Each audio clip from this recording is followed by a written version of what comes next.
Yo sacrifiqué todo, sacrifiqué la compañía de mis hijos, de mi familia, de todo, por el periodismo, por la radio. Lo di absolutamente todo. ¿Te arrepientes?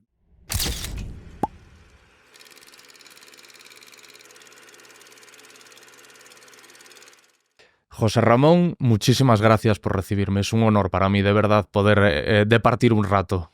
¿Eso se lo dices a todas? Bueno, no a todas, y no con este énfasis y con esta intensidad, pero de verdad, como hombre de radio que me considero, para mí esto es un honor. Muchas gracias. Tengo entendido que la historia... Estamos en la Fundación José Ramón de la Morena. Tengo entendido que hay una historia detrás, que tú jugabas aquí y a tus amigos les decías, esto algún día, todo esto será mío. No. Ah, vale. No, la Fundación vino mucho después. No, esto era... Ahí había una encina preciosa, inmensa, grandísima, donde cuando veníamos a jugar por aquí dejábamos ahí siempre las bicicletas, ¿no? Otras veces bajábamos al río, íbamos al castillo de Villafranca, que está ahí abajo, a jugar a las dreas y a las peleas y a las guerras. Y es verdad que esa encina me gustaba tanto que cuando empecé a hacer periodismo, ¿no? Pues yo les decía a mis amigos, algún día me gustaría comprar esta tierra, no una finca, esto no es una finca, es una parcela grande, digo, y hacerme aquí la casa, ¿no? Y bueno, yo decía esa gilipollez, como puedes decir, me gustaría el día de mañana comprarme una moto, ¿no? Nadie te tomaba en serio. Bueno, a mí el tema del periodismo siempre me lo tomaron en serio porque yo tuve la bendita suerte, ¿no?, de descubrir mi vocación muy, muy temprano, ¿no? No creo que tuviese una inteligencia especial, ni un talento, ni unas artes, ni una listeza fuera de lo común, pero sí tuve la suerte de tener una vocación muy temprana. Yo con 8 o 9 años ya quería ser periodista, sin haber en mi familia ningún antecedente. Y es más, estoy harto de contarlo, mi padre lo veía mal. Mi padre me veía a mí como un hombre de orden, alguien que pudiera ser un buen abogado y, por supuesto, un buen juez. El sueño de mi padre es que yo fuera magistrado, ¿no? Y bueno, sin embargo, yo seguía empeñado en ser periodista. Mis amigos querían ser futbolistas. Yo hacía las crónicas, las colgábamos en el bar de Educación y Descanso. Mi padre me las pasaba a máquina hasta que ya se dio cuenta que lo único que estaba haciendo era animarme a ser periodista y dejó de decirme, mira, si quieres escribirlas, te las escribes tú. Y bueno, pues me las escribía yo, ¿no? Luego los Reyes me echaron un magnetofón, un viejo Philips, que por ahí guardo todavía, y hacía entrevistas, ¿no? El Philips venía con su microfonito y todo, ¿no? Entrevistaba al entrenador, que era el Goro, a Javi, a Luciano, a Luis el Panadero, a las estrellas del equipo, ¿no?, que tenían mi edad. Y bueno, ahí digamos que empezó todo, ¿no?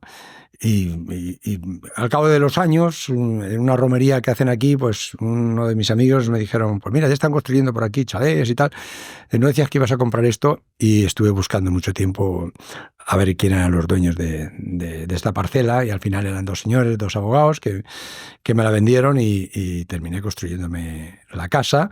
Y cuando hice la fundación, puse aquí la sede de la fundación, y bueno, pues es esto que estáis viendo, ¿no? Y para alguien con esa vocación, ¿cómo es la vida post-radio? No es fácil en esta profesión. ¿A ti no te tembló el pulso? Es decir, yo lo dejo aquí. Bueno, es que los recuerdos son tan buenos, son tan bonitos, que me anestesian la nostalgia, ¿no? Yo he tenido la suerte de vivir iba a decir el siglo de oro, ¿no? Pero sí, en el siglo de oro del deporte español, ¿no? Estamos ya en el siglo XXII, y entonces esto ya es otra cosa, ¿no? No sé cómo saldrá, espero que igual de bien, pero el siglo de oro fue el siglo XXI, ¿no? Es que yo tuve la suerte de conocer a los mejores en primera línea, ¿no? Entonces, encima rodeado de los mejores, con los mejores periodistas del momento, haciendo el programa que se llegó a escuchar más que nunca, ¿no? Nosotros llegamos a tener, me parece que fueron más de 1.600.000 oyentes de noche, rodeado de esos periodistas, con esos deportistas, Pues me da vértigo pensarlo, ¿no? Entonces, son recuerdos tan bonitos que no me producen nostalgia, al revés, me producen un placer. Y luego el salto era para cuidar un niño, ¿no? Entonces me pude dar el lujo de volver a vivir, ¿no? Yo sacrifiqué todo, sacrifiqué la compañía de mis hijos, de mi familia, de todo, por el periodismo, por la radio. Lo di absolutamente todo. ¿Te arrepientes? No me arrepiento, sé que lo volvería a hacer, ¿no? Porque la fuerza que tenía el periodismo y la radio dentro de mí era tan fuerte que se llevaba todo por delante, ¿no? Incluso mi propio cariño hacia mí. Yo me quería poco porque me trataba mal. Dormía 4 horas y media, 5 a lo sumo, ¿no? En mi época de reportero llegué a hacer, me parece que fueron 90 o 80 viajes en avión, ¿no? En un año, quizá más, ¿no? Todos los fines de semana, miércoles. Bueno, entonces lo di absolutamente todo, pero no tuve tiempo suficiente ni para mí ni para mis hijos. A mis hijos les di el tiempo que tenía, ¿no? Procuraba llevármelos. Han viajado conmigo y han sido privilegiados. Mis hijos han sido también tan privilegiados como yo. Se han beneficiado de mi proyección, de mi supuesto éxito, de la gente que han conocido, de los países que han conocido, de dónde han viajado, de la calidad de vida que han tenido, de los colegios en los que han estudiado y del trabajo que han conseguido, ¿no? Todo eso sí que se lo he dado, ¿no? A lo mejor me ha faltado un poco más de tiempo. Y ahora la vida me ha dado, como si volviera a nacer, volver a empezar otra vez de nuevo, conocer a una mujer, enamorarte, casarte, tener un niño, y ya no tenía por qué luchar para darle una calidad de vida, eso ya lo tenía, ¿no? Y entonces ahora disfruto levantándome a las 7:20 de la mañana todos los días para llevarle al colegio, ¿no? Ahora dentro de un rato ir a recogerlo y le escucho, posiblemente a lo mejor más que pude escuchar a sus hermanos, ¿no? Le escucho las cosas que me viene contando, me maravilla la forma en que tiene de explicarse, ¿no? Posiblemente porque los niños ahora son esponjas que tienen muchos input, muchos más que teníamos nosotros en aquella época, ¿no? Donde había una televisión en blanco y negro con 2 canales, el 1 y el 2. Ahora es todo tremendo, las tablets, los teléfonos digitales, de los cuales yo intento hacerle huir, ¿no? Estoy deseando que aprenda a leer para que a ver si logro zambullirle en la lectura más que en la tablet, ¿no? Pero bueno, que es la posibilidad de dedicarme a educarle en primera persona, ¿no? Y eso es un placer que no me lo quita nadie, ¿no? Y mucho menos un trabajo que a casi todo el mundo eso se lo quita. A mí la vida me ha dado una segunda oportunidad de educar y estoy aprovechándola a tope. ¿Y ha sido el retiro como esperabas o hay algo que te haya sorprendido? Bueno, me ha sorprendido porque ha sido mucho mejor.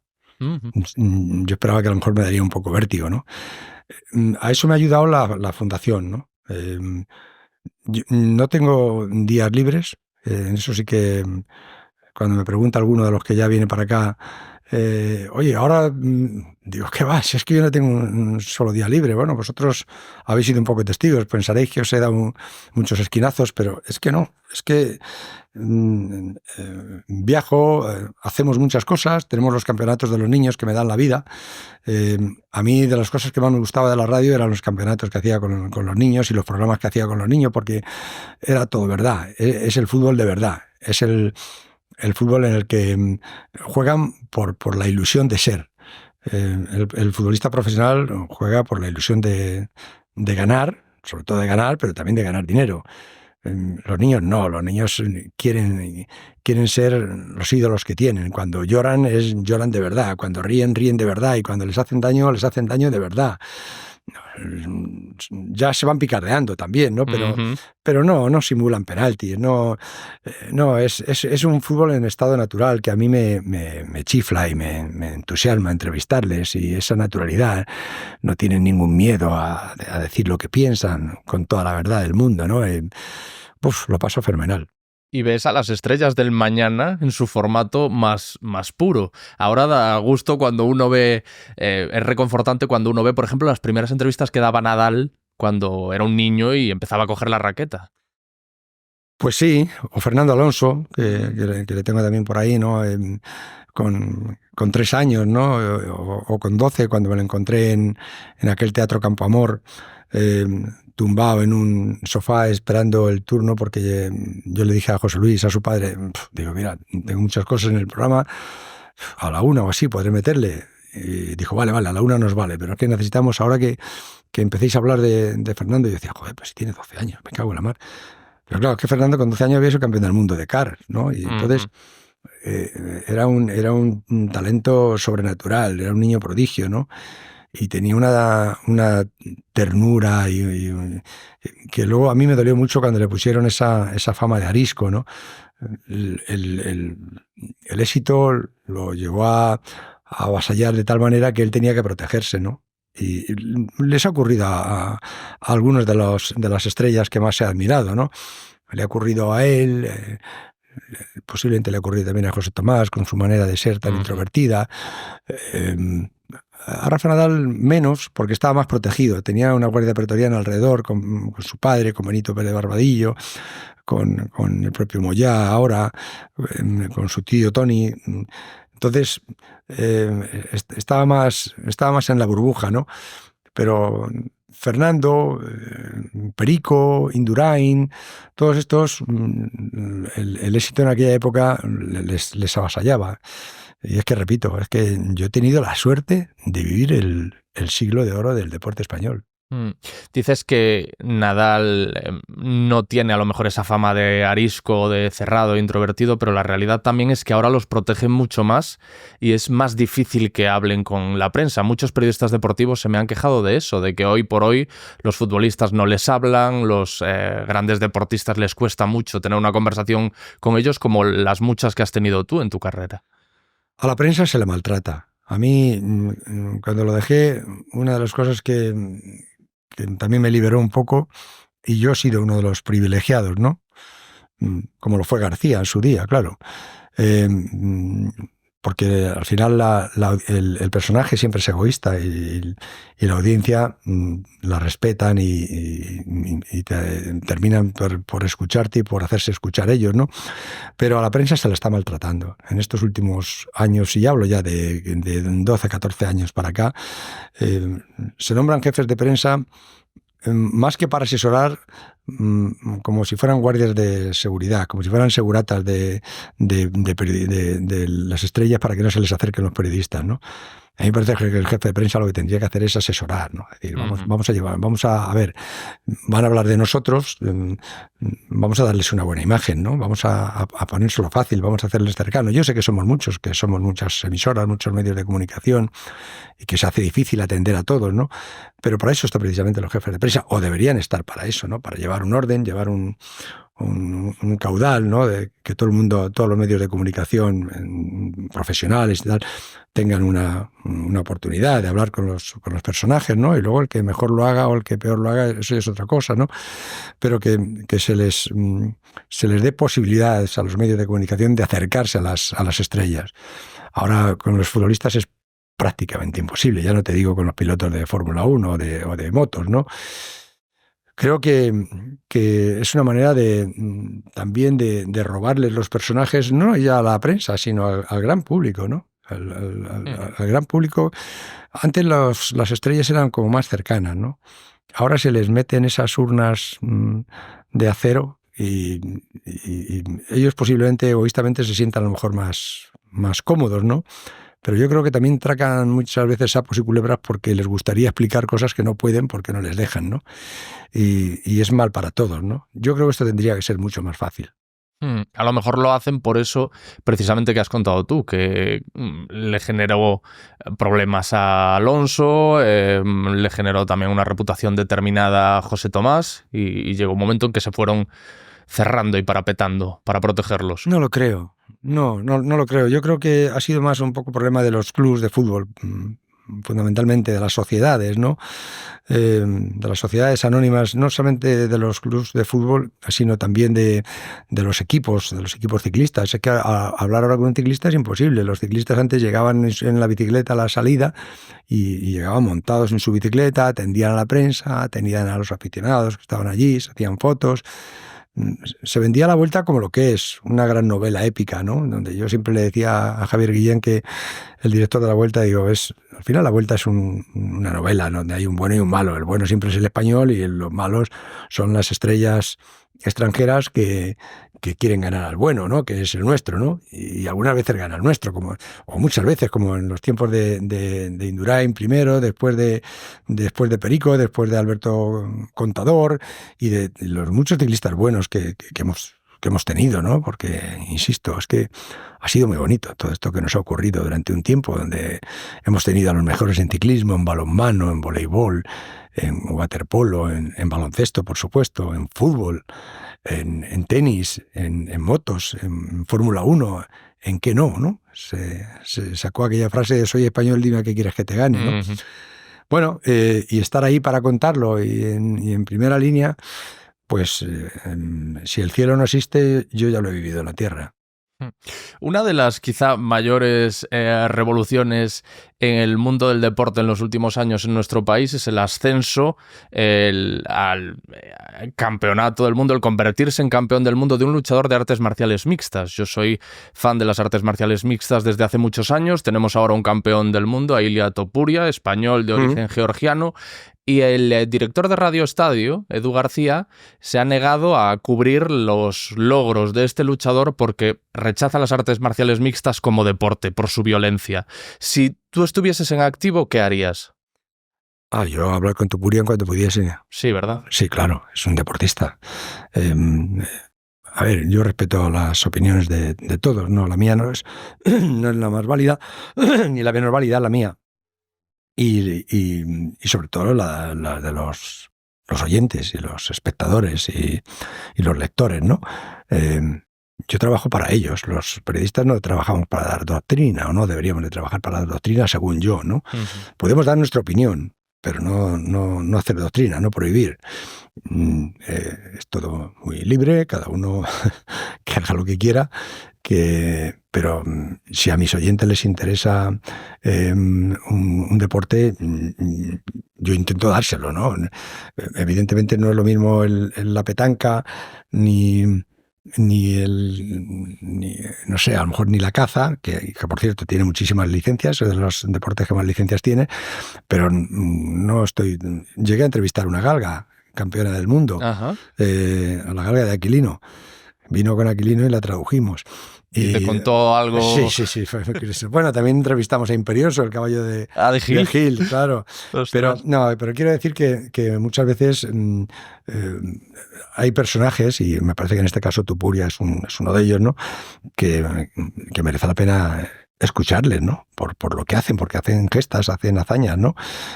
Si fuera algo prohibido, si fueran delincuentes, pero no estamos hablando de delincuentes, estamos hablando de deportistas, ¿no?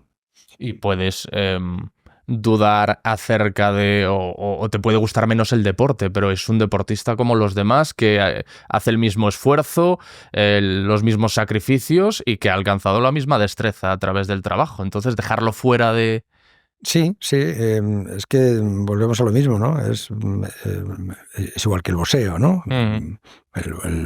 Te podrá gustar más, menos, pero es un deporte olímpico. Entonces dices, ¿qué vamos a hacer? ¿Ocultarles? ¿No? Si es legal. O sea, a mí me ha encantado el boxeo, ¿eh? Uh-huh. Me ha gustado muchísimo y la parte noble del boxeo es fantástica.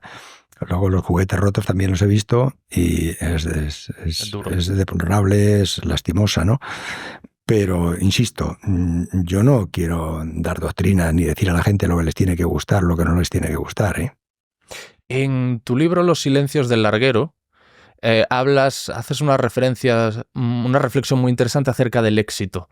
Ahora has dicho que tus hijos han podido disfrutar del éxito y de todo lo que conseguiste, pero tú cuentas en el libro que a ti te cambió por completo. El éxito hay que saber gestionarlo. A ver, sobre todo no inhalarlo. Ujú. El éxito es bueno si lo paladeas, pero si lo inhalas te vuelve loco.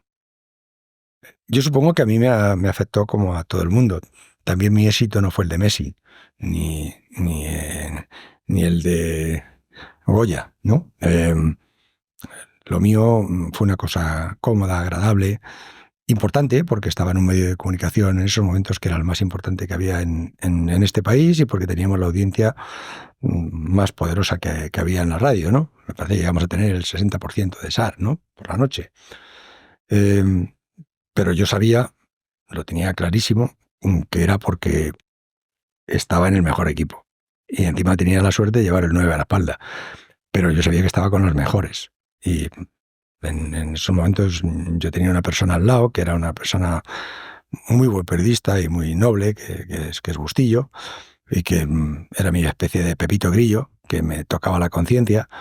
Y luego tenía gente profesional muy buena, como conmigo estaba Lama, con Pepe Domingo, Paco González, había gente buenísima. Luego tenía editorialistas, gente que cuando hablan eran como puñetazos en la mesa, porque saben justificar sus opiniones, como era Santi Segurola o Alfredo Relaño, el propio Enrique Ortego, ¿no?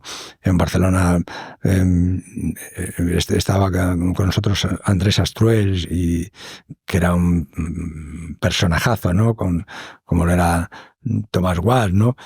Ramón Besa, que gente muy buena, ¿no? Que dices, bueno, pues me encantaba escucharlos, ¿no?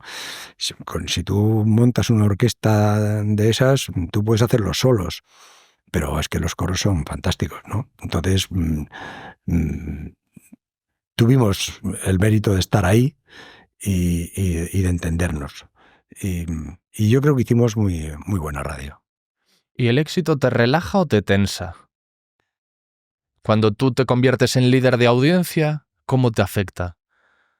A mí ese día no me afectó demasiado. Yo recuerdo que sabíamos que salía el EGM, había nervios, siempre hay nervios, porque siempre, ya en esas fechas ya veníamos diciendo si le podríamos pasar a García o no, ¿no?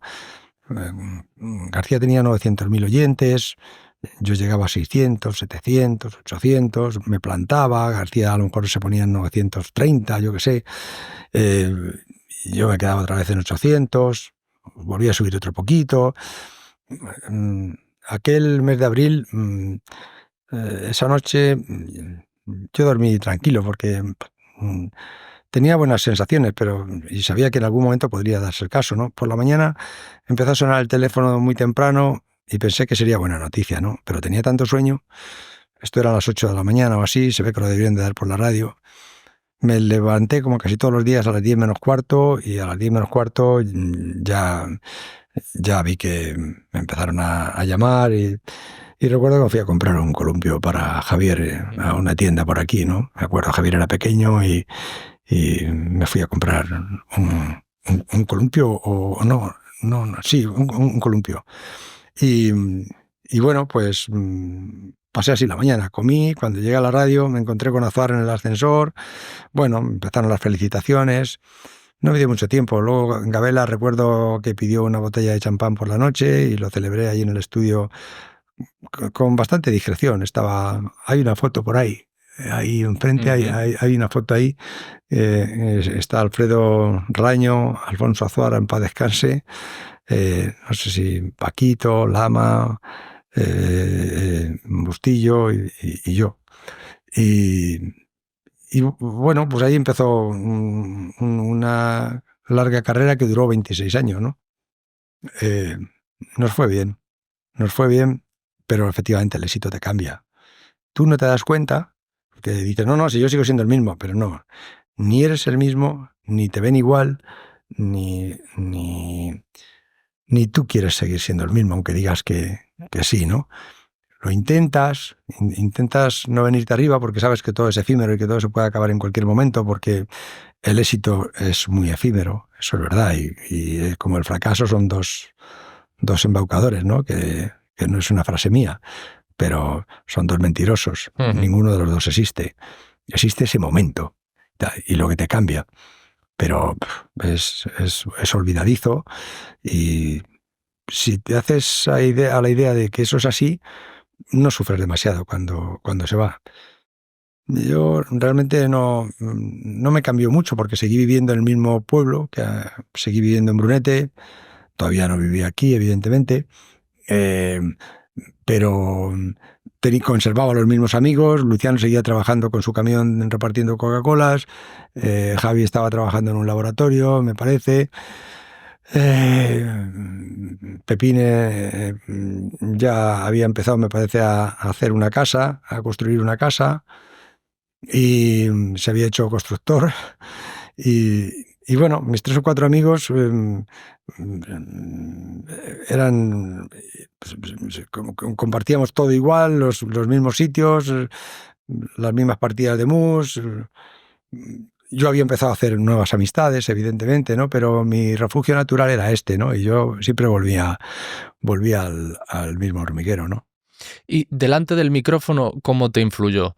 Te pregunto esto porque leyendo tu libro eres una persona, o al menos lo eras durante tu ejercicio, que zigzagueabas entre la confianza en ti mismo, ibas de la confianza en ti mismo a la inseguridad en muchas ocasiones. Entonces uno cuando se convierte en líder de audiencia o puede enfrentarse con más aplomo ante el micrófono diciendo, joder, pues dándose golpes en el pecho diciendo soy líder de audiencia, o a lo mejor sentirse bajo presión de decir, oye, ahora ya estoy ahí arriba, tengo que demostrar. Pues como el chiste del reloj de oro que contaba mi amigo Miguel, ¿no? Tiene días, unos días es de oro y otros días no. Pues yo había días que me sentía un impostor, ¿no? Me salía un programa, como yo consideraba, un programa que yo pensaba que iba a ser buenísimo por las cosas que íbamos a tener, lo que íbamos a hacer, y luego salía todo mal. Fallaba el personaje, fallaban los comentaristas, fallaba yo, salía todo mal. Y yo bajaba la cuesta de San Vicente, donde estaba antiguamente el diario As, en el coche por las noches a las 2:00 de la mañana, y decía, joder, si es que soy un impostor, van a terminar por descubrirme y ver el baranda que hay aquí debajo, ¿no? Y otros días bajaba hecho un diosecillo, ¿no? Digo, joder, qué programón, qué bien hemos estado, y como esto, y lo otro, y qué bien has estado ahí, tal. Bueno, pues ni lo uno ni lo otro, ¿no? Había días de mucha seguridad, que me daban mucha entereza, y días de mucha inseguridad. A mí la seguridad me ha llegado ahora. Ahora estoy hablando contigo y tengo la certeza de que sé perfectamente lo que digo y por qué lo digo, porque lo he vivido. Lo otro no, lo otro era todo proyectos, imaginaciones, intuiciones. Todavía vas comprobando las cosas a medida que vas recibiendo cornadas. Cuando recibes cornadas dices, pues sí, he toreado un Santa Coloma y ya sé lo que es esto, o un Vitorino o un Miura, y sé lo que es esto. Y además sé cómo son las cornadas y sé que me he librado por a pique de un repique, como diría Curro Romero, ¿no? Lo sabes porque lo has vivido. Pero en esos momentos no.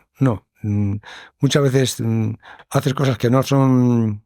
No es hay veces que la valentía no es valentía. Hay veces que la valentía es osadía. Y yo he hecho cosas que eran osadías.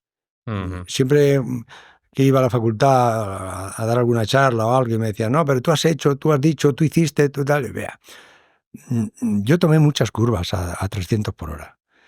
Y normalmente si tomas tantas curvas a 300 por hora, lo normal es que no lo cuentes. Yo tuve la suerte de contarlo, pero también fue una suerte, porque a mí cuando me echaron, pude volver o no. Augusto del Cader se dejó la vida en que volviera y volví. Galdón se dejó la suya en que no volviera y no lo consiguió. Pero pudo haberlo conseguido fácilmente. Pudo haberlo conseguido.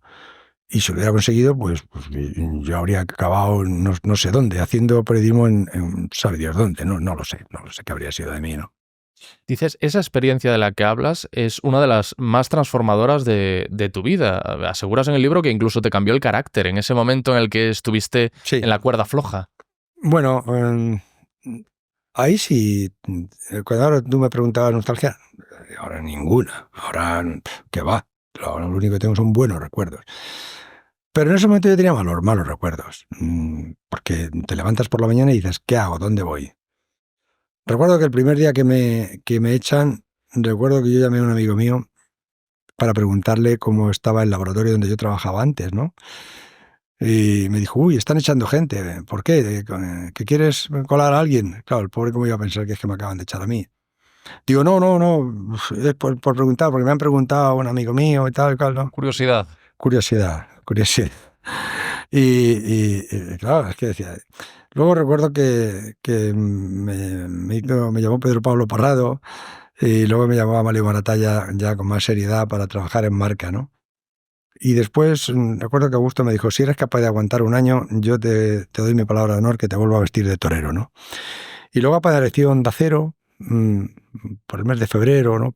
Me hicieron una oferta y ahí sí pensé en volver, ¿no? Pero Del Cader me convenció, me dijo, tú aguanta 4 meses más y yo te digo que en septiembre vuelves.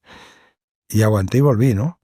Pero en el intervalo ese de meses a mí me llegaban sonatas tristes de Hill Street de todo tipo, ¿no? Oye, que a Del Cader también lo echan, que no te cuente milongas, que tú ni vuelves ni atado, que... Bueno, Te yo... machaca psicológicamente. Buf, sí, te quedas El sí, el no, la todos los días, incertidumbre. sí. Uf. Y así viví un año y efectivamente durante ese año fui otra persona, me hice mucho más introvertido, mucho más desconfiado, más inaguantable y terminé por no hacerme caso. Lo mejor cuando uno se vuelve inaguantable consigo mismo no hacerse caso.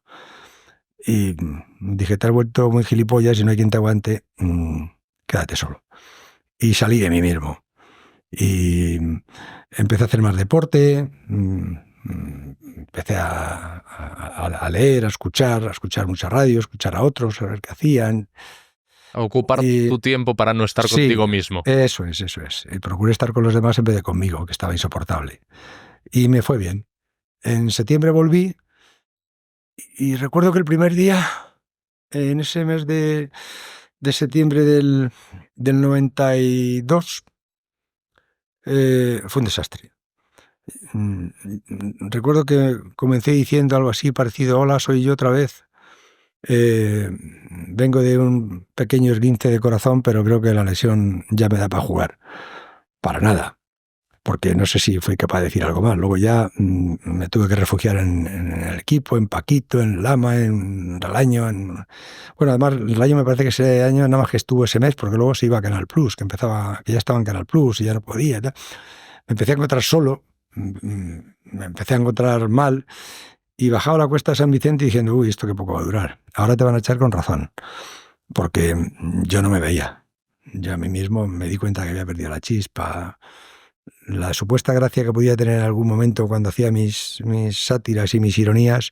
En ese momento solamente se me ocurría hacérmelas a mí mismo, ¿no? Porque me veía una piltrafa, ¿no? Y Paquito me acuerdo que me dijo, tú lo que tenías que hacer es dar una noticia importante. Y digo, bah, como si eso fuera tan fácil. Y dices, sí, joder, tenemos que empezar a averiguar algo, porque mira, porque tal, porque en los Juegos Olímpicos dicen que, que un jugador del Madrid le quisieron, no, que hubo un jugador, en el final de liga hubo un jugador que le quisieron comprar, que tal, que cual. ¿De dónde? Pues debió ser un jugador importante, joder, pues sería del Barça o del Madrid, que eran los que se jugaban la liga. Y ahí empezamos a investigar, ¿no? Ahí me puse en una labor casi de policía que me llevó 3 meses, ¿no? Y sacamos el caso Milla. Cuando a Milla le hacen la oferta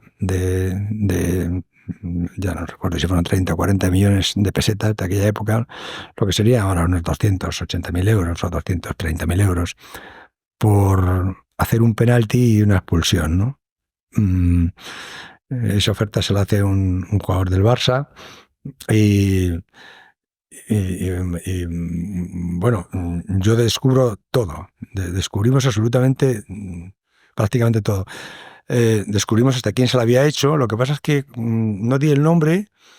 Bueno, trajimos a Milla a la radio y Milla es el que lo confesó todo y no dimos el nombre por respeto a Milla, que no quería que lo diéramos, pero también porque recibí una llamada de Minguella, que me acuerdo que me dijo Minguella, dice, ya sé que estás pensando que ha sido Guillermo Amor, pero no ha sido Guillermo Amor, que lo sepas, que tú piénsalo bien. En esa casa donde vivía Milla, vivía Guillermo Amor, pero también vivía otra persona, entérate bien, tal. Entonces, claro, en esa casa descubro que vive también Angoy, que era un yerno de Cruyff. Y me pusieron sobre esa pista falsa y me callé, no di el nombre, ¿no? Porque dije, joder, porque Amor además llamó, dijo que él no había sido, que tal, que cual. Y bueno, ahora ya no voy a volver a revolver todo eso, ¿no? Pero al final quedó todo sumamente claro, ¿no? Ya han pasado 40 años, entonces ya no merece la pena. Me dio un poco pena que no ocurriera nada y que se llevaran por delante a Milla, ¿no? Que al final fue el ingenuo doblemente. Doble de dejarse llamar por un amigo suyo, hacerle caso, y luego por nosotros como le envolví en la entrevista aquella para sacarle aquello, ¿no? Luego pasaron también muchas cosas, porque luego me recuerdo que un día me contó Michel que Milla, después de la entrevista, o sea, Milla después de la entrevista, no, después de la llamada que tiene de ese futbolista del Barça, Milla va a hablar con Michel, que vivía al lado, en una casa de al lado, y con Fernando Hierro. Fueron y se lo comentaron a Mendoza, que era el presidente. Mendoza se lo dijo a don Manuel Fernández Trigo, que era el gerente, y decidieron poner una grabadora a Milla para cuando le llamara por la noche otra vez para confirmar, pues grabarle, ¿no?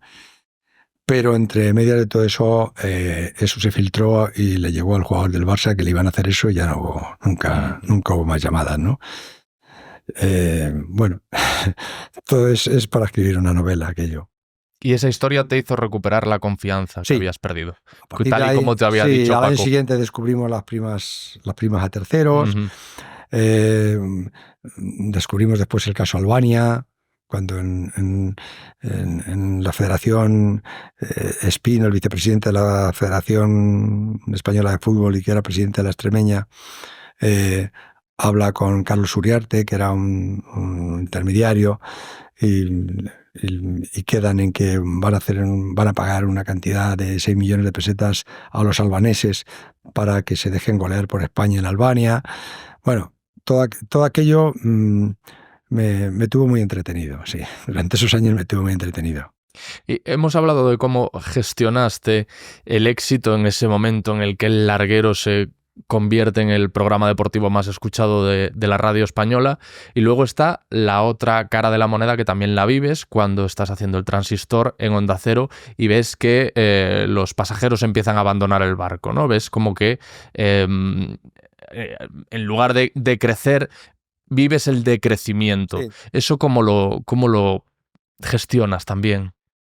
Bueno, es que es diferente. La forma de entender la radio en la cadena SER es diferente a la que hay en Onda Cero como empresa, ¿no? En la SER, en esas fechas que yo estaba, ahora lo desconozco. O sea, la SER de ahora no la conozco, no sé cómo es. Pero en aquella época, con Augusto del Cader, con Daniel Gabela, con Perreras informativos, con Alfredo Relaño en deportes, con nosotros abajo, se vivía para la radio y se vivía para el oyente, ¿no? No se reparaban gastos, no se pensaba tanto en ganar. Onda Cero es una empresa que, como dijo un día Ramón Osorio, cotizamos en bolsa y a nosotros lo que nos interesa es dar beneficios, ¿no? Es otra manera de entenderlo, ¿no? Y yo me di cuenta rápido, ¿no? Bueno, rápido. Al cabo de un año y pico ya vi como que eso iba a ser de otra manera, ¿no? Y al fin y al cabo yo no tenía derecho a, como dice Estopa en Pastillas de Freno, porque hemos firmado un contrato y no puedo parar. Uh-huh. Y entonces fuiste capaz de llevarlo. Hice lo que pude. Con entereza y... Sí, hice lo que pude y más. Yo me dejé la vida en Onda Cero como me la dejé en la SER, ¿no? Y puse toda mi ilusión, todo mi empeño y todo mi talento. Cumplí los 5 años de contrato que tenía y agradecido y bien pagado. Y te pilló más seguro de ti mismo, más en un momento en el que quizás ya dices no tengo nada que demostrar a nadie y entonces no te afecta como Sí, otras cosas que has vivido. sí, sí, efectivamente. Sí. Ya no me... A ver, en esos momentos yo ya no tenía una ilusión especial por seguir y pelear. Mi ilusión en esos momentos era un hijo que iba a tener, que en un principio venía con problemas muy graves y que luego afortunadamente o milagrosamente mm, vino bien. Y yo cuando lo vine a hacer lo tuve clarísimo, ¿no? Y bueno, es que he acertado totalmente, ¿no? No tenía ningún interés en seguir. A lo mejor ellos tampoco tenían demasiado interés en que yo siguiera, sobre todo al precio que me pagaban, ¿no? Ujú. Eh, pero, pero vamos, conmigo se portaron bien, entendieron todo, yo les entendí también a ellos, que supongo que vendrían a recortarme o algo, pero mm, salió todo perfecto como no habría soñado, ¿no? Alguien me dijo una vez que nadie llega a ser el mejor en lo suyo si no está un poco tocado del ala, si no es un poco, si no tiene una obsesión casi patológica con lo que está haciendo. Entiendo que ahí, que es ya otro momento de tu vida en el que tenías otras prioridades, no aplica esto que estoy diciendo, pero en otros momentos de tu vida sí. Bueno, es que yo no he sido el mejor en lo mío, nunca me he considerado el mejor en lo mío, siempre... ¿Por números? Bueno, por números, todo es muy relativo. Ujú. Es que, a ver, los números son para el atletismo. Una marca es indiscutible, ¿no? Pero lo de las audiencias y eso, pues es relativo, ¿no? No sé, yo a lo mejor si nunca hubiera estado en la SER, pues a lo mejor nunca había tenido esos números, ¿no? No quiero pecar ahora de humilde. Si nunca hubiera estado coincidiendo en un equipo en el que tenía como jefe o como director de deportes a Alfredo Orlaño y como director consejero delegado de la radio a un personaje como Augusto, pues a lo mejor si no hubiera tenido al lado a Agustillo, o a Lama o a Paco, a todos estos, pues a lo mejor tampoco, ¿no? No lo sé. ¿Que yo he puesto todo de mi parte? Seguro. ¿Que algo tendría? También. Pero no creo que esté demasiado loco. Ujú. Digo demasiado. Eh, una parte alícuota de la que me corresponde para lo que es la locura del periodismo y sobre todo de la radio, por supuesto que la he pagado gustosamente, ¿no? Gustosa y osadamente. Hiciste unas cuantas locuras, entre otras, echar muchos pulsos a los que estaban por encima de ti, que te decían, tienes que hacer A, y tú decías, no, no, o hago B o me voy. Lo hiciste incluso con la sintonía del programa, la famosa sintonía del programa, que dijiste, no, no, o es esta, con algo que puede ser para la gente que nos está escuchando tan pequeño como la música con la que empieza el programa, tú dijiste, o es esta música o yo me voy, Pero o es que, contesto a García o yo me voy. no, pero es que estaba muy seguro yo bueno, lo de García menos porque yo no pensé nunca que García se fuera a meter conmigo. Tenía la sospecha que en algún momento, sabiendo cómo actuaba José María en esos momentos, pero yo no pensé que yo le pudiera importar. Luego te das cuenta que, claro, no le importas tú, le importa una empresa como la SER, ¿no? Eso sí, ¿no? Pero lo de la sintonía es que yo estaba convencidísimo de esa sintonía. Es que representaba todo lo que yo quería decir en el programa, ¿no? Que hincha, tú eres el mejor escuchando el transistor. Porque igual que te decía antes que lo de los niños es algo que a mí me llena muchísimo, ¿no? Porque es todo verdad. Ujú. En el fútbol profesional lo que más verdad tiene está en la grada. El sufrimiento del hincha es el más puro que hay. Porque al final estás sufriendo ¿por qué? Por un gol que entra, que no entra, por una derrota, por una victoria te llegas a volver loco. Pues sí, porque son los sentimientos de tu historia, de tu tío Fernando que te llevaba a ver el Atleti, o de tu tío José que te llevó a ver el Madrid, o de tus amigos de pequeños, la ilusión por un equipo, la primera vez que vas a ver un campo, cómo simpatizas con ese equipo, cómo idolatras. Para mí Gárate era una especie de, yo qué sé, como lo que pudiera ser San Antonio para mi madre, ¿no? Pues era algo así, ¿no? Ujú. Futbolista y además ingeniero. Le decía a mi padre, joder, pues mira, aplícate el cuento. Joder, Y Calleja, pues además de futbolista, el 3 del Atleti es abogado. Joder. Pues es toda una historia de tu vida, de la ilusión que has tenido en el internado, escuchando los partidos los domingos por la tarde, escuchando Carrusel, con esos pasillos largos del internado, con el perfume que dejaban las madres de mis amigos que venían a verlos, ¿no? Mi madre venía cada 15 días, ese bocadillo de tortilla de patata con pizcas de jamón. Aquella bamba de crema en la calle Madrid, aquellos bocadillos de calamares también en el Bar Madrid de Getafe. Bueno, las perfumerías butragueñas de la familia de Emilio. Ricardo Cantalapiedra, que venía a cantar al colegio las canciones protestas en Navidad o a fin de curso. Era historia que te recordaba todo eso, ¿no? Y eso te hace de un equipo y eso te lleva a que dices, bueno, lo mejor de todo es el hincha. Porque el futbolista al final juega por dinero y por gloria. Juega por un interés y es egoísta, quiere jugar él. Se alegra de la victoria del equipo cuando juega él. Si no, sí, pero no tanto. Me alegro, sí, pero no tanto. Las pruebas evidentes son las caras de los banquillos cuando acaba el partido, ¿no? Salvo que hayan jugado casi todos, o que sea la final de una Champions o un título, no es lo mismo. No es lo mismo que le han cambiado, cuando se produce un cambio en un equipo te das cuenta que no salen tan felices, a no ser que sea un momento señalado de un partido especial, ¿no? Se van cabreados el 70% de ellos, ¿no? Se van cabreados, ¿no? Pues ¿por qué? Pues porque no quieren que les retires del escenario, ¿no? Y sin embargo en la grada eso no sucede. En la grada ahora hay muchas veces que pierde un equipo y la gente encima les aplauden, que es lo que debe ocurrir, porque yo entiendo que el equipo siempre quiere ganar, no hay ningún equipo que no quiera ganar. A mí lo único que me estorba del fútbol, aparte es de la corrupción que hay en algunas en algunas zonas concretas, ¿no? No, el fútbol no en sí no creo que sea, no puedo generalizar, decir el fútbol es corrupto, ni el baloncesto. El deporte en general tiene zonas corruptas, eso es evidente, como se ha demostrado ahora con Rubiales, como se ha demostrado en otras fechas, ¿no? El vicepresidente de la Federación Económica, Padrón, estuvo en la cárcel, ¿no? O sea que, pero el aficionado en general no. Me saca de mis casillas los ultras. La violencia en el fútbol es a mí que los cánticos y todo eso me parece fantástico, ¿no?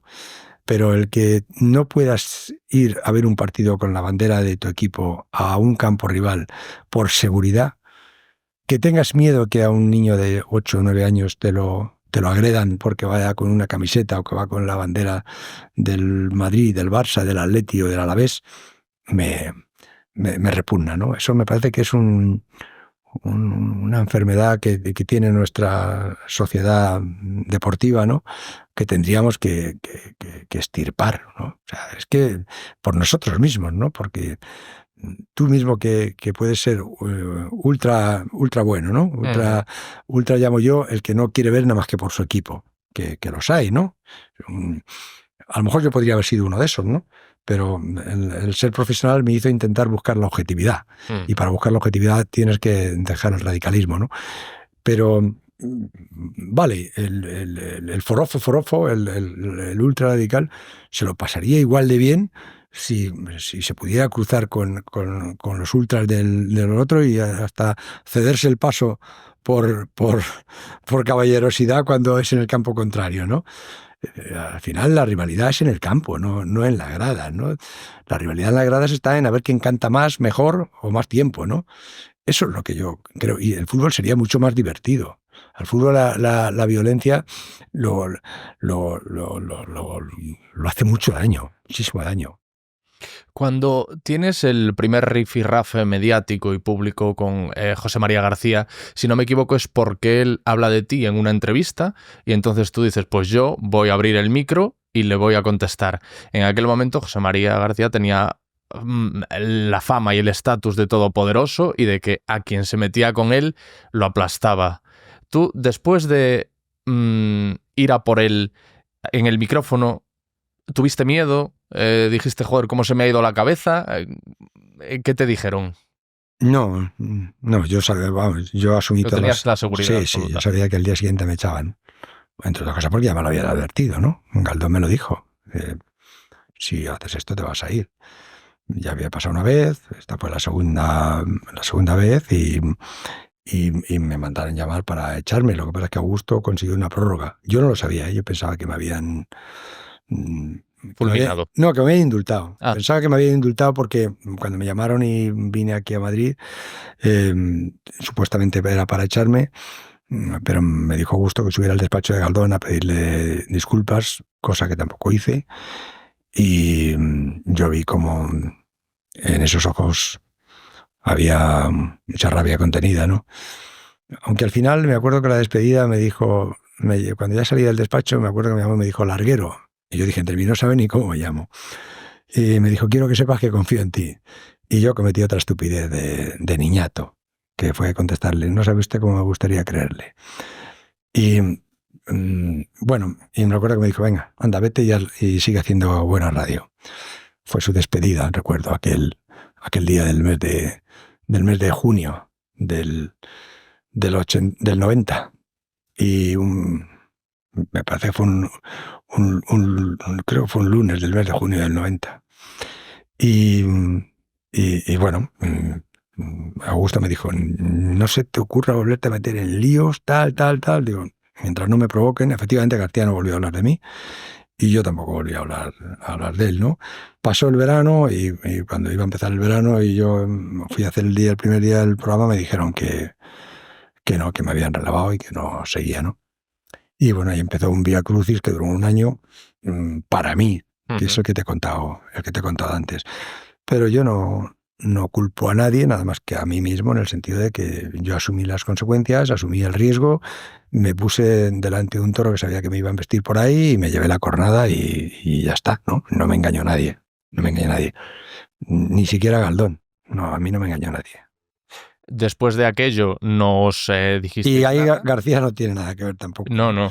Vamos, digo que no tiene nada que ver en el sentido de que, bueno, él tenía su fuerza, su poder, supongo que él se la había ganado también, habría tenido también sus cornadas, y yo tuve la mía, ¿no?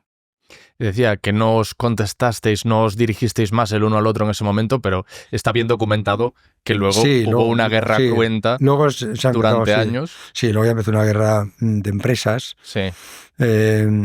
por lo que yo consideraba que nosotros éramos los buenos y ellos los malos, ¿no? Y supongo que a él le pasaría lo mismo, ¿no?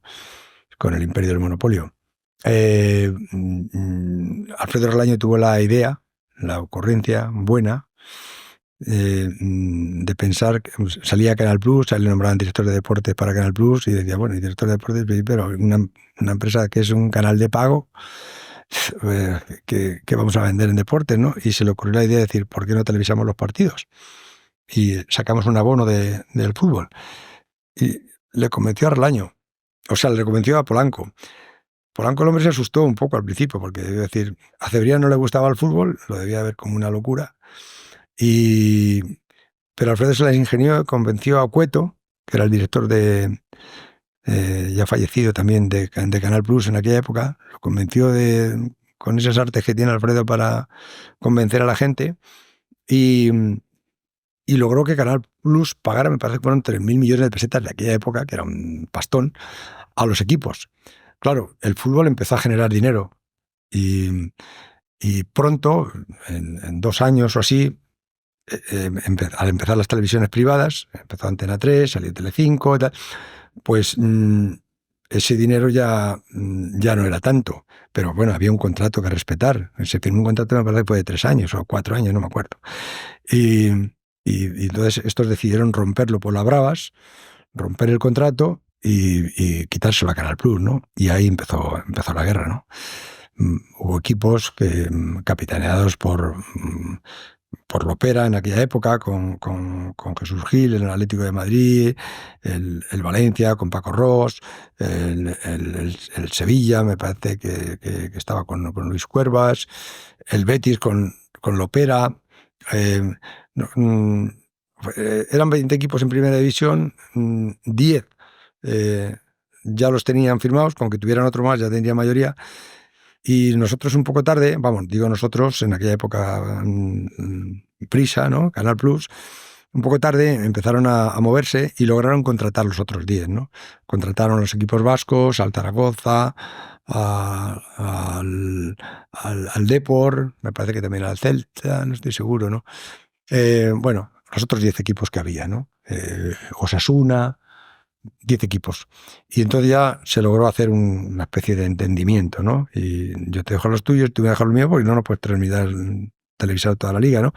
Y es cuando aparece Vía Digital, ¿no? Que es una plataforma que se crea para, pues sencillamente para fastidiar la que había de Canal Satélite, ¿no? Luego terminaron los dos por unirse, acabó aquella guerra y bueno, hubo gente que le costó la vida profesional y otros que nos costó muchas cornadas y muchas heridas, pero seguimos nuestra carrera, ¿no? Y así se escribe la historia. En el libro describes una escena que sería crucial si se hiciese una película de la batalla que mantuvisteis García y tú, que no sería raro que en algún momento se hiciese esa película. Y es cuando después de haber... Déjame que te diga ahí. Sí, perdona. Que se hizo una serie, no. Sí. Se hizo una serie que me parece que fue una canallada. O sea, la serie tiene dos actores muy, muy, muy buenos, que son Miki Esquervay y Javier Gutiérrez, que son dos actores buenísimos, pero el guión es una canallada, porque intentan hablar de una época, refiriéndose a nosotros, eso es evidente, pero ni yo tengo nada que ver con el personaje que supuestamente soy yo, y lo que se hace con García en eso me parece también es una canallada con el tema familiar, ¿no?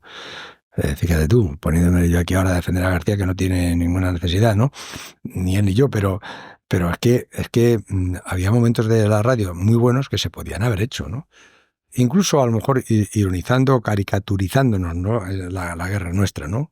Que a lo mejor las guerras nunca son buen ejemplo, ¿no? O sea, yo no presumo de haber sido un ejemplo para nadie, porque no he querido serlo tampoco. Yo quiero ser un ejemplo para mis hijos, nada más, para mis amigos, y ser buena persona con la sociedad. No quiero ser un mal ejemplo para nadie, pero tampoco voy de Fray Escoba por la vida, ¿no? Y la serie esa que se hizo me pareció una canallada. Te he interrumpido. No, por supuesto, puedes interrumpir cuando lo consideres. Ellos luego se han afanado, ¿no? En decir que no está basado en nadie, no está basado en nada, pero por otro lado es como muy evidente, especialmente la interpretación que hace Javier Gutiérrez de García, sí. Tan reconocible. ¿Has escuchado el podcast de Pablo Juan Arenas? Saludos cordiales, sí, imagino. Sí, ese es bueno. Ese es bueno, ¿verdad? Ese es bueno. Pablo es muy bueno. Le dieron un premio Ondas y está bien hecho. Está bien hecho. ¿Y qué te ha hecho sentir escucharlo? Bueno, pues... ¿Lo recordabas así? ¿Recordabas todo lo que pasó así? Sí, no me fijaba tanto en mí. Mira, me ocurre una cosa. Es como el fotógrafo que ve las fotos y no dice qué guapo ha salido, sino qué bien hecha está la foto, ¿no? Pues a mí me pasaba eso, ¿no? Yo miraba qué bien hecho está, ¿no? Me fijaba más lo bien que está que lo malo bien que quedáramos, ¿no? Porque al final no era nada mentira. Habría cosas a lo mejor que digo, bueno, eso es un poco subjetivo decirlo así, pero bueno, es como lo vieron ellos, ¿no? Y tal, ¿no? Pero estaba todo basado en hechos reales, ¿no? Entonces, eso sí que estaba basado en hechos reales, ¿no? Y el documental sonoro estaba muy bien hecho. Te decía que sería una escena crucial en una buena película que reflejase vuestro enfrentamiento, ese momento en el que os encontráis en la clínica Ruber. Tenéis ahí, os sentáis juntos después de haberos dicho de todo, os encontráis en una situación delicada, os sentáis el uno al lado del otro. Tú dices que tú estabas más nervioso que García, porque García está acostumbrado a situaciones comprometidas. Le pilló dormido. Aunque a lo mejor García por dentro, vete a saber. No, a ver. Yo era muy amigo de Luis García Cereceda, que había comprado una finca aquí en Brunete, ¿no? Y algunas veces, algunos viernes me invitaba a cenar, ¿no? A unas tertulias que hacía ahí en su casa, ¿no? Con personajes muy, muy interesantes, ¿no? Y yo veía que García debía haber pisado por ahí, porque algunas veces veía que había alguna foto mía que tenía puesta Luis García Cerceda y que no estaba, y me decía broma, estuvo ayer García y Monse, la quitaron. Y, y bueno, yo sabía que él era mi amigo también de José María, ¿no? Y Julio Feo, que era uno de los personajes entrañables, con quien yo tenía muchas ganas de hablar, que fue el director de gabinete del presidente Felipe González, ¿no? Y Julio Feo, cuando Felipe deja de ser presidente, se viene a vivir a Brunete, aquí a la finca esa de la Pellejera que hay aquí, con Luis García Cereceda, ¿no? Y, joder, yo alguna vez coincidía con Julio Feo y digo, joder, me gustaría que me tocara al lado de la cena para poder hablar del personaje Felipe González, al que yo ya había conocido también, ¿no? Había venido un día aquí a mi casa a cenar, en una noche vieja, vino Felipe con Augusto, y claro, pero descubrí no al presidente, descubrí al ser humano, y yo quería saber algo más del presidente, que en esos momentos estaba muy, muy afable, muy relajado, muy tal, y nos hablaba de las cosas que había en Moncloa, que se había encontrado una bolsa de gol que le habían regalado a Luis Suárez, a Adolfo Suárez, y que se la había dejado allí, ¿no? Y tal. Y dice, ¿yo para qué quiero esto si no juego al gol? Y tal. Y yo decía, joder, pero Julio Feo tiene que saber un montón de cosas de Felipe, que joder, Felipe ha sido un guaperas, ha sido un tío que ha conocido, tiene que haber llevado una vida, y digo, el tío que haya estado con él, el bustillo suyo, digo, tiene que saber cosas de él, pero nunca tuve oportunidad. Y entonces ya un día por fin sí tuve oportunidad de comer con Julio Feo. Me invitó a comer él ahí en su casa, abrió un bote de garbanzos y los echó en una sartén, le echó pimentón y dice, ya verás qué garbanzos, bueno, vamos a comer. Y preparó esos garbanzos y estuvimos comiendo y me estuvo contando mil cosas, ¿no? Y él seguía viviendo ahí en la finca esa de Luis. Cuando Luis sufrió aquel cáncer, y ya estando ya Luis muy malo, me llamó por estas fechas. Hoy es 17 de diciembre, pues por esta fecha me llamó y dice, oye, Luis está muy malo y me ha dicho que le gustaría despedirse de ti. Me cago en la mar. Me dio así un palo. Dice, ¿cuándo puedo ir? Joder, digo, es que... Dice, bueno, pues si quieres piénsate uno de estos días y voy contigo, te acompaño yo. Pues es un honor, joder. Bueno, se me pasaron 3 días muy rápido, ¿no? Porque enseguida, un 23 de diciembre, me vuelve a llamar, oye, José Ramón, que te irás ahora a lo del campeonato de los niños a Canarias, tal, no te vas no quieres ir a despedirte. Digo, joder, sí, claro, pero ¿cuándo? ¿Cómo? Digo, yo me voy el 25, pues mañana es 24. Pues vamos mañana. Yo es que esta noche hago el programa y me dice él, pues mira, tengo una noticia buena y otra mala.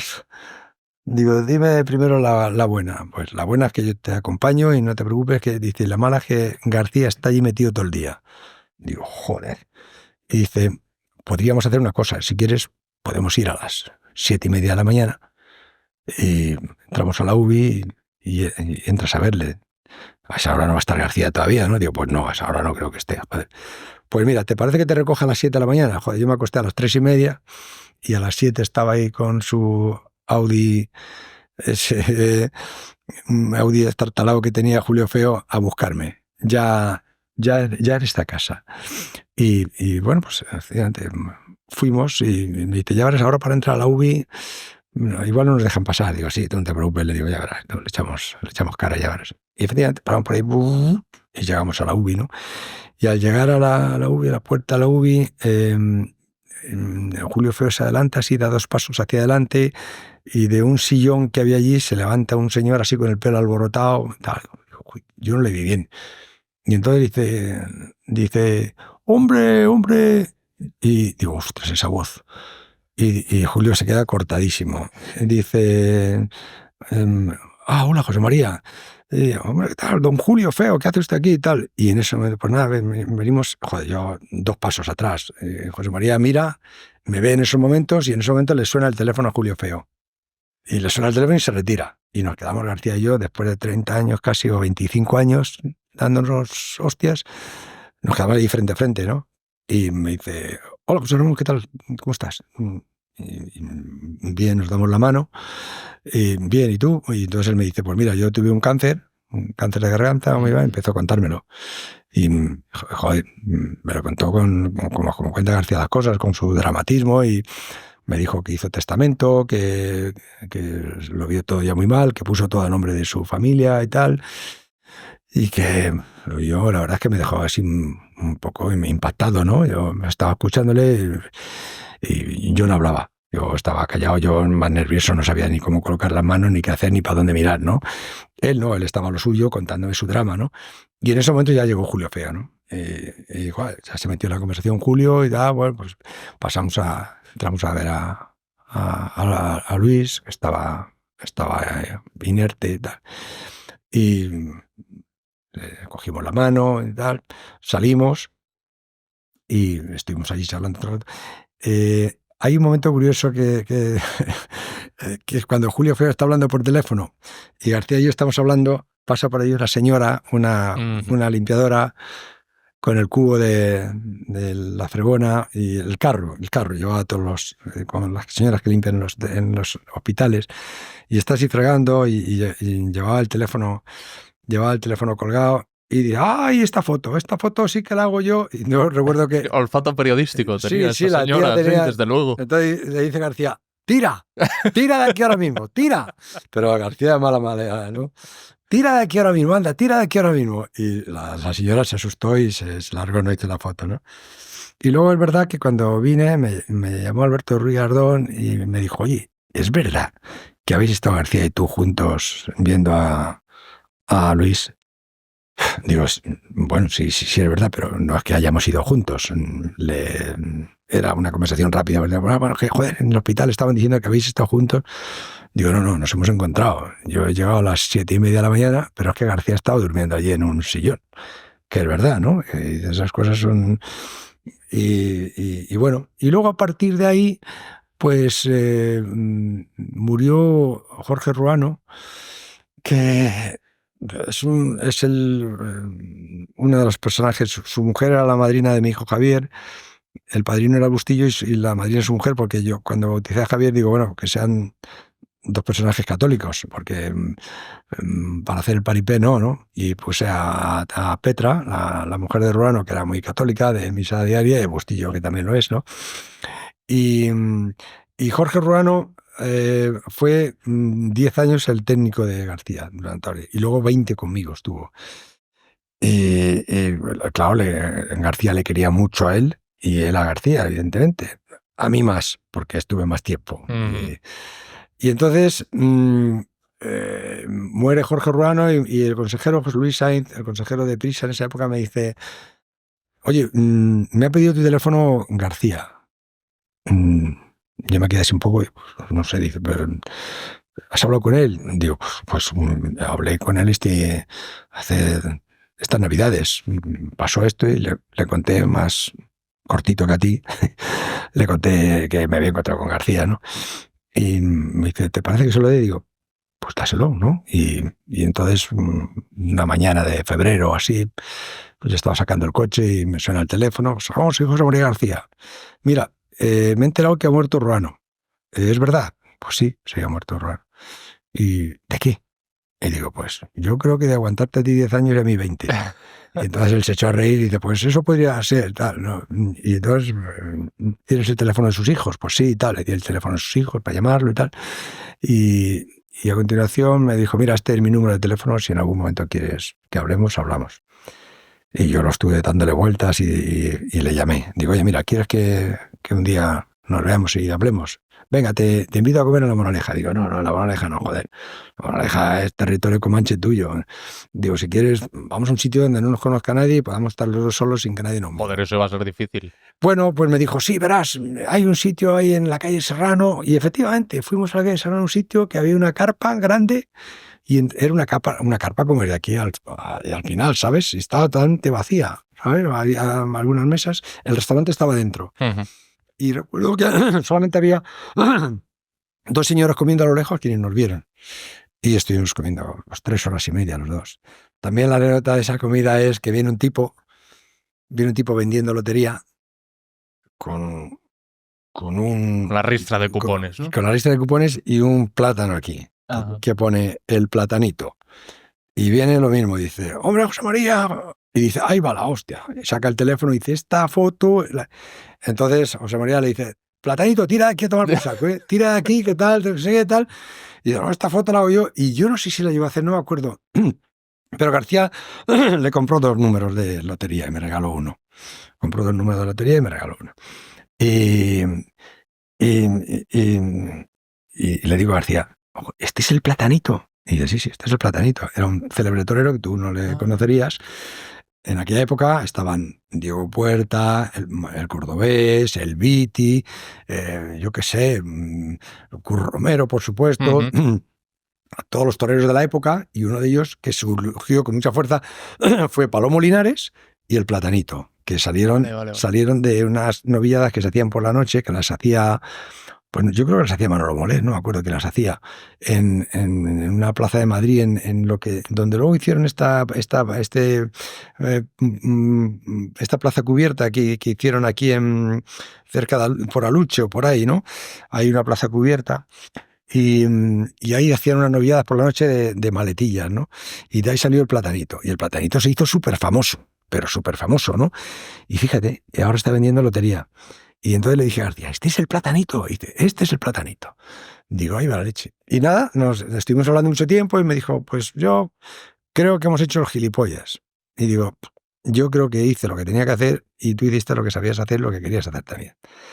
Y posiblemente hicimos muchos daños colaterales que seguramente no son buenos. Me sabe fatal interrumpirte, pero sé que tienes el tiempo acotado. Hay una pregunta que también quiero hacerte antes de despedirnos. Me gustó mucho también, relatas esto que estás contando, ese momento en el que os reencontráis García y tú para sellar la paz, y a mí me recordaba mucho, hemos hablado... No sellamos nada, hablamos y no sellamos. No, pero bueno, me recordó mucho, hablábamos de las artes marciales mixtas, a que después de, permíteme la vulgaridad, pero después de inflarse a hostias, se da un abrazo, se da un beso, se reconocen los méritos el uno al otro como buenos guerreros y cada uno a su casa. Lo que quería comentarte antes de despedirte es que ahora muchos dicen que estamos ante la gran siguiente batalla mediática, que es entre El Hormiguero y La Revuelta. Pablo Motos y David Broncano la comparan con esa guerra que mantuvisteis José María García y tú. ¿Qué opinas al respecto? ¿Y de cuál de los dos eres tú? Te pongo en ese brete, que se hace mucho esa pregunta. Bueno, a Broncano apenas lo conozco, a Pablo sí, y me parece que hace un programa bastante bueno. Uh-huh. Y a Broncano lo conocí, me parece, una noche en la SER, que me dijo, cuando ellos empezaron a hacer un programa después del larguero. La vida moderna. La vida moderna, empezaron a hacer un programa por la noche, me dijo Antonio Ana de Rodicio, joder, échame una mano con estos, que nos jugamos mucho dinero ahí, que este programa tiene que funcionar, que tal, que cual. Y una de esas, me parece que fue la primera noche, una de esas noches, me pidieron que me quedara con ellos, joder, yo acababa reventado, o como a quedarme media hora más, pero bueno, me quedé media hora, pero nada, con Broncano no sé si hablé hablado alguna vez en mi vida, creo que no, con Pablo sí, Pablo he hablado varias veces, ¿no? Pero no sé, o sea, es que no creo que tenga nada que ver, no. Ahí no, nosotros defendíamos intereses de lo que consideramos que era justo. García pensaba que esto era, o creía, o estaba convencido que el imperio del monopolio era el mal de los males, y yo entendía que no, que no era así, que nosotros defendíamos otro estilo de radio, otra libertad, el que cada uno pueda decir lo que le parezca dentro del Código Civil y el diccionario, que diría Zuara, y teníamos otros códigos diferentes, ¿no? Y eso lo llevamos a una guerra que seguramente no es el mejor ejemplo, pero para los oyentes pudo ser divertida. Para nosotros fue muy dura. Eso la gente no lo sabe, pero para nosotros fue muy dura. De hecho, hay una frase en tu libro tremenda en la que dices: esta noche me estoy dando cuenta de lo deprisa que pasa la vida y cómo gastamos mucho tiempo en disputas y enfrentamientos por opiniones diferentes que terminan enconándose y sacando lo peor de cada uno. Sí, seguramente escribí eso. Yo solo escribía en la cocina por la noche cuando llegaba. Ese libro, Los silencios del larguero, iba a escribir otro libro que se llamaría, que luego lo escribí después, que se llamaría Aquí unos amigos, personajes que desfilaban por el bar de Fidel, el bar de mi amigo Javi, ¿no? Y pasaban una serie de personajes muy divertidos que yo recordaba y quería compararlos con los nuevos personajes que había conocido después, Jesús Gil, Mendoza, el propio Perico Delgado, luego Indurain. Entonces yo quería hacer esa comparación, ¿no? Y, como si fuera un álbum de fotos en color y en blanco y negro, ¿no?